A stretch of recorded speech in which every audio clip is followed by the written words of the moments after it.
How to install YouTube app on your Windows 11 laptop or desktop. So in this video tutorial I will show you how you can install YouTube application on your Windows home screen. Okay, so let me start with the video. Okay guys, so come to your browser and go to the YouTube only. Okay, so this is YouTube.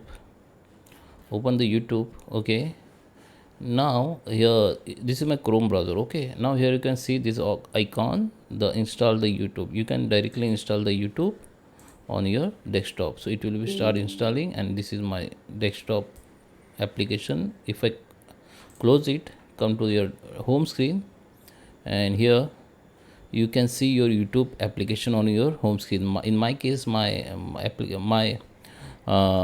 all desktop app is hidden, so it is not showing to you, but it will be add here. You can open and click and open it. Okay, so here you can see it is asking for you can add YouTube to your taskbar. You can add it. If you click on yes, the YouTube will be add on your taskbar. If I click on yes, you can see this YouTube added on my taskbar. So let me go again on browser.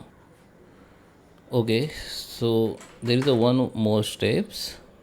So here we have already installed YouTube, so you can also install from here. Go to these three dot options, go to the save, cast, save, and that share, and here you can see the option called install the YouTube. You can also install from here. Okay, but before that, before all step, you need to check whether your Chrome browser updated or not. You need to update it. Okay, so once you install, you can see your YouTube icon on your desktop screen. Okay, so I hope you like this video. Please subscribe me. Thank you for watching.